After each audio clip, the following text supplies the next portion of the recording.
Good morning दोस्तों, good night दोस्तों। आप लोग बताइए, आप लोग कैसे हो दोस्तों? और किसका किसका खाना पीना हो गया दोस्तों? आप लोग बता सकते हैं। आप लोग बताइए क्या क्या कर रहे हो, अभी सोए हो कि नहीं सोए हो दोस्तों? खाना पीना आप लोगों का हो गया कि नहीं हो गया दोस्तों? आप लोग ज़रूर बताइए कमेंट में, और कमेंट करिए। हमारा वीडियो देखिए यूट्यूब पे और फेसबुक पे आप लोग, और फॉलो करिए दोस्तों। प्यार दुलार बनाए रहिए।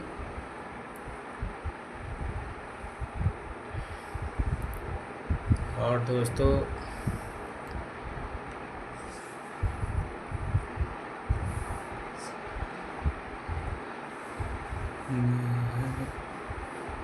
नैहर के दुलरवी हाई, अरे बड़ा से कुआर है पिया, कटिया न होई हमसे, कटिया न होई हमसे। राखी बानिहार है पिया, कटिया न होई हमसे। चैत के घामावा में जरेला बदनिया, चैत के घामावा में जरेला बदनिया। कटिया न होई हमसे, राखी बानिहार है पिया, कटिया न होई हमसे।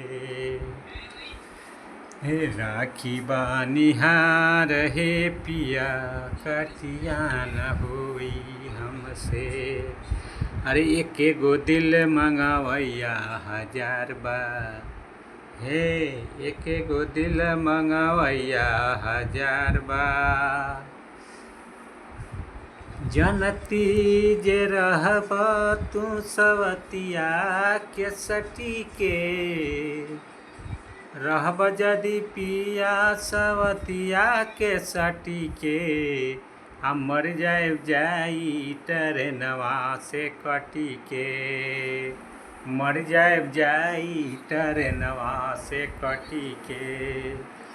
हे रहब जदि पिया सवतिया के सटी के, रहब जदि पिया सवतिया के सटी के। हम मर जाई ट्रेनवा से कटी के, मर जाके ट्रेनवा से कटी के।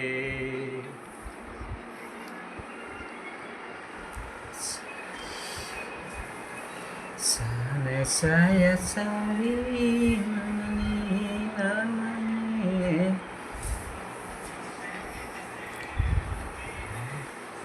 जब ना धोबी हम जब बरतनमा,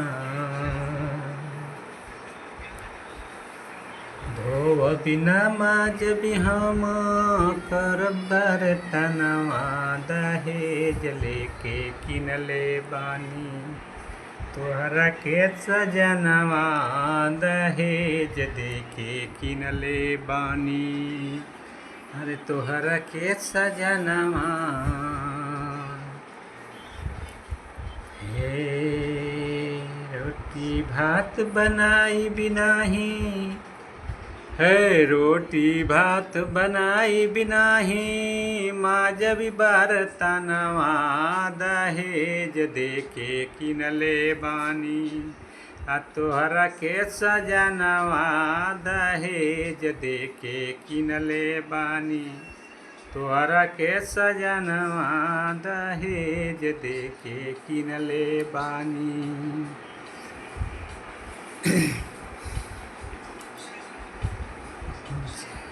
हवे नगर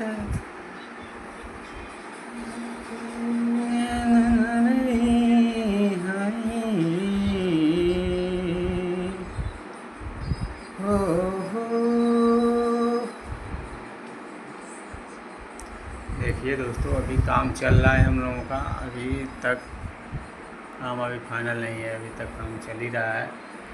देखिए आप लोग, सेटिंग हुआ है, यहीं पर हम लोग सोए भी हैं, यहीं पर आते भी हैं।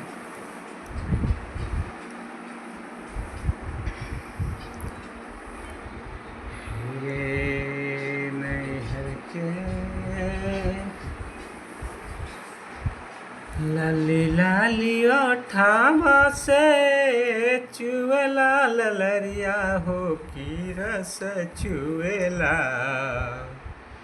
जैसे आमवा के मोजर से रस चुएला हो की रस चुएला जैसे आमवा के मोजर से रस चुएला हो कि रस चुएला। दोस्तों आप लोग देखिए और खूब सारा प्यार दिला दीजिए।